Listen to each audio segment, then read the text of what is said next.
Hi மக்களே, எல்லாரும் எப்படி இருக்கீங்க? நல்லா இருக்கீங்களா? எல்லாருக்கும் இனிய விநாயகர் சதுர்த்தி நல்வாழ்த்துக்கள். ஓகேங்களா? சரி, எங்கள் வீட்லேயும் விநாயகர் சதுர்த்தி கும்பிட்றதுக்காக காலையிலே பிளான் பண்ணியிருந்தேன். பட் வீட்டுக்காருக்கு எனக்கு லைட்டாக வாக்குவாதங்கிறதுனால மனசு சரியில்லை. அப்படியே திருச்செந்தூர் முருகன் கோயிலுக்கு சாமி கும்பிட்றதுக்கு போயாச்சு.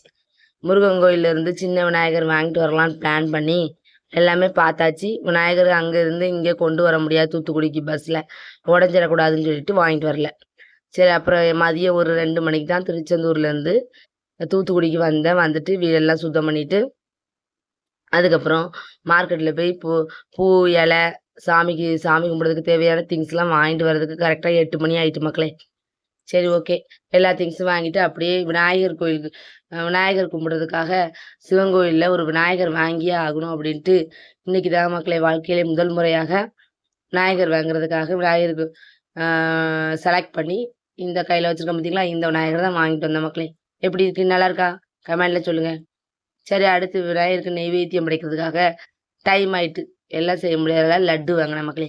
லட்டு வாங்கிட்டு அப்படியே 2 குழந்தைங்களையும் கூட்டிகிட்டு விநாயகரையும் வாங்கிக்கிட்டு அப்படியே வந்தாச்சு வீட்டுக்கு. வீட்டுக்கு வந்துட்டு பூ வாங்கிட்டு வந்து கெட்டதுக்கு டைம் இல்லை மக்களே. அதனால் கொஞ்சம் பூவை மட்டும் கட்டிட்டு பூவெல்லாம் கெட்ட டைம் இல்லை. ஸோ அதனால் சாமிக்கு பிள்ளையாருக்கு மட்டும் கொஞ்சம் பூவை கட்டி வச்சுட்டு நெய்வேத்தியம் சக்கரை பொங்கல் மட்டும் தான் வச்சேன் மக்களே.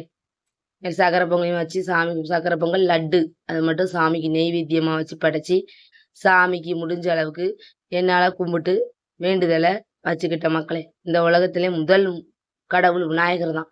ஸோ எதுனாலும் வாழ்க்கையில் வெற்றி அடையிறதுக்கு முதலாக விநாயகரை கும்பிடுங்க, உங்களுக்கு எல்லாமே வெற்றியாக அமையும்.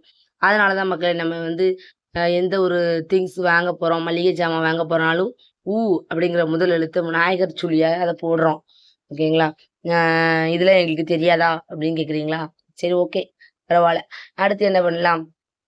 சாமி போட்டாஸ்லாம் நல்லா க்ளீன் பண்ணிவிட்டு சாமிக்கு சந்தனம் போட்டு எல்லாம் வச்சுட்டு சாமிக்கு தேவையான திங்ஸ் எல்லாமே எடுத்து வச்சுட்டு அடுத்து நம்ம பூஜையை பண்ணதுக்கு ஆரம்பிச்சாச்சு மக்களே. இது ஒரு சின்ன பூஜை தான். சரி, இட்ஸ் ஓகே, நம்மளால் முடிஞ்சது. உங்கள் வீட்டிலலாம் எப்படி விநாயகர் சதுர்த்தி கொண்டாடுறீங்க? சாமிக்கு நெய்வேத்தியம் என்னென்ன படிச்சிங்க? கோயிலுக்கு போனீங்களா? அர்ச்சனை பண்ணீங்களா? சாமிகிட்ட என்னென்ன வேண்டுதல்லாம் வச்சிங்க? ஓகே, இந்த விநாயகர் சதுர்த்தியில் வேண்டுதல் உங்கள் வேண்டுதல்கள் அனைத்தும் நிறைவேண்ட ஆண்டவனை நான் பிரார்த்திக்கிறேன். ஓகேங்களா மக்களே? ஓகே, எங்கள் வீட்டுக்கு முதல் வாங்கிட்டு வந்து இந்த பிள்ளையார் எப்படி இருக்குது சொல்லுங்கள். நான் வாழ்க்கையில முதல்ல எந்த பிள்ளையாருமே வாங்கினது கிடையாது மக்களே. இந்த வருஷம்தான் கண்டிப்பாக ஒரு விநாயகர் வாங்கிட்டு வந்தே ஆகணும்னு சொல்லிட்டு போய் இந்த விநாயகரை செலக்ட் பண்ணி வாங்கிட்டு வந்தேன். நிறைய விநாயகர் பார்த்தேன். பட் இந்த விநாயகர் தான் மனசுக்கு பிடிச்சிருந்துச்சு. சரி, எல்லாது ஒரு சின்ன ஒரு சந்தோஷமாக வாங்கிட்டு வந்து சந்தோஷமாக சாமி கும்பிட்ட மக்களே. அதுக்கப்புறம் வாழ்க்கையில எவ்வளோ பிரச்சனைகளும் வரதான் செய்யும். அதுக்கு என்ன பண்ண, எல்லா பிரச்சனைகளையும் என்ன பண்ணணும், தள்ளி விட்டுட்டு போயிட்டே இருக்கணும்.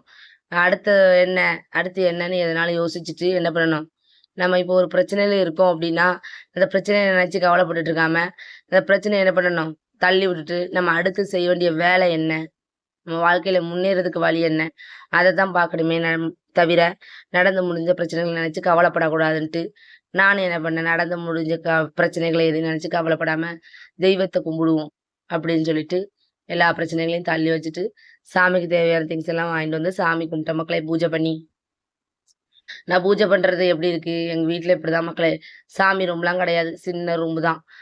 ஒரு நாளுக்கு கீழே தான் வச்சுருக்கேன் மக்களே சாமி எல்லாத்தையும். எப்படி பூஜை பண்ணுறது எல்லாம் நல்லா இருக்கா பாருங்கள் எங்கள் சாமி ரூம்பு. சாமிகிட்ட மனசார வேண்டிக்கிட்ட மக்களே, வேண்டுதல் எல்லாம் வச்சுருக்கேன். சாமி நிறைவேற்றுவாரா என்ன? கமெண்ட் பாக்ஸில் சொல்லுங்கள். எனக்கு என்ன வேண்டுதல், என் 2 குழந்தைகளும் எந்த நோய் நொடி இல்லாமல் நீண்ட ஆயுளுக்கு நல்ல சுகமாக இருக்கணும். அதான் மக்களே என்னுடைய வேண்டுதல். நடக்குமா என்ன? நீங்கள் சொல்லுங்கள். ஓகே, கடைசியில் லாஸ்ட்டாக ஃபினிஷ் பண்ணியாச்சு மக்களே பூஜையெல்லாம். சாமிக்கு என்ன ஒரே ஒரு இனிப்பு பலகாரமாகிய அச்சு வெல்லம், லட்டு, வாழைப்பழம், வெற்றிலைப்பாக்கு, தேங்காய், அதுக்கப்புறம் சக்கரை பொங்கல் இது மட்டும் வச்சு சாமி கும்பிட்ட மக்களே. கடைக்கு 8 மணிக்கு போகிறேன், கடையில் பொரியெல்லாம் காலியாக போச்சு அப்படிங்கிறாங்க. எதுவுமே கிடைக்க மாட்டேங்குது, அருகம்புல்லும் காலியாக போச்சான். என்ன பண்ணுறது?